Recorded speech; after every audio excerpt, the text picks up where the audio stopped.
Good evening to everyone. Who would have believed that 500 people would show up in London on a Friday night in June to hear a speech about capitalism? Maybe if we had called it 50 Shades of Capitalism. But no, we are here because we are about to hear from one of the most generous and most gifted men of his generation. Let me give you a little background of how we got here. When the City of London became aware of our work on inclusive capitalism, they talked to me about the idea of having a globally important conference on the topic. I agreed immediately, but I said, if it is going to be iconic, we have to get President Clinton.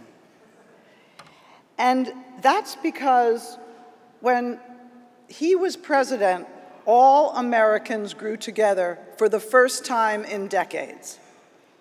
The poorest 20% and the top 5% all grew together.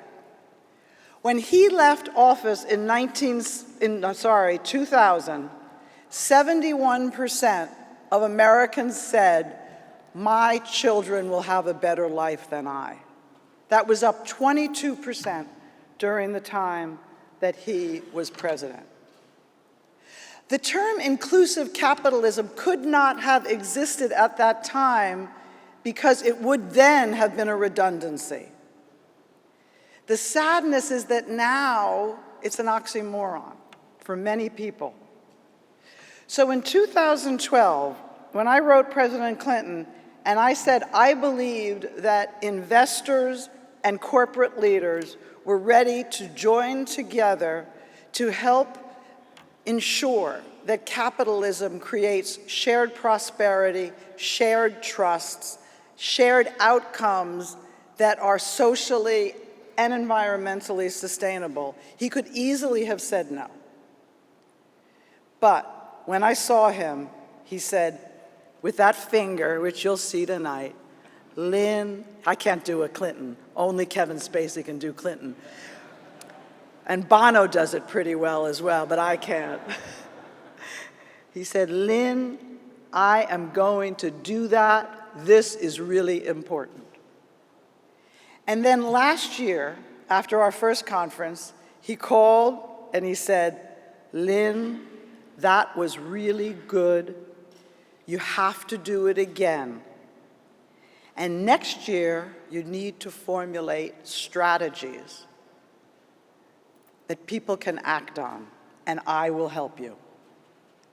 So not only has President Clinton helped us craft our next steps, but he's spent the day with us today, and he's come to talk with all of you tonight about the potential and the process of inclusive capitalism. I am also fortunate to many of the giants of industry and finance who have helped us create the Coalition for Inclusive Capitalism. The list is too long of the people who have joined the working group and helped us, but I welcome you to go to our website.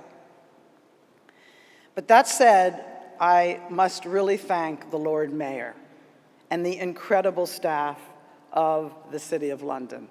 They have been great partners. They have invited us in and been so incredibly generous. And I also have to say that today would not have been possible without the great generosity of the Rockefeller, Ford, Elamilu, Gatsby, Blavatnik Foundation, AMG, Sunshine Katie, and the amazing work of the Economist events and also Cajun Magazine. So at our first conference a year ago, we set out reasons for investors and corporate leaders to engage in the pursuit of inclusive capitalism. Mark Carney, as you know, Governor of the Bank of England, put it this way. He said in this room last year, "Capitalism loses its sense of moderation when the belief in the power of the markets enters the realm of faith. Unchecked market fundamentalism can devour the social capital essential for the long-term dynamism of capitalism itself. He was right, and those words were heard around the world, including in a speech to bankers by Hillary Clinton. Let's face it, if capitalism were working, the term the 1% would not have gained such traction. But happily, I can honestly say that I think progress is being made. There's a long way to go. But what we didn't have last year was this very credible and important series of studies that have shown that companies that pursue the tenets of inclusive capitalism not only have better operational and share performance, as well as a lower cost of capital, but have a more stable workforce, a sustainable supply chain, and most importantly, they have deep relations with their customers, their communities, and their investors. I told the group this morning that together we had leaders representing over $25 trillion, almost 1/3 of all global institutional assets under management. That is awesome.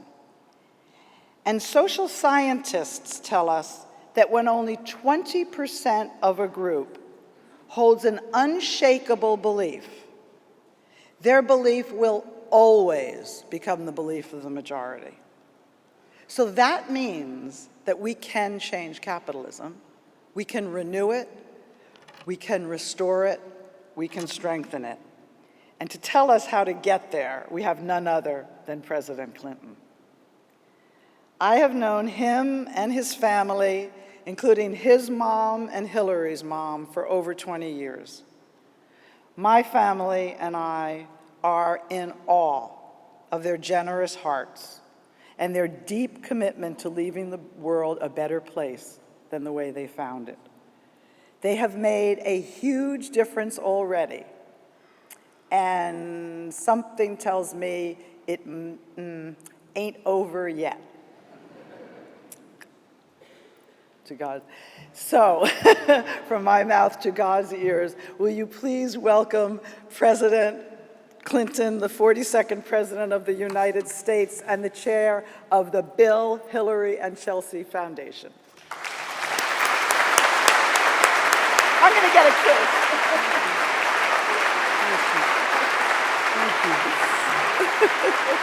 Thank you very much.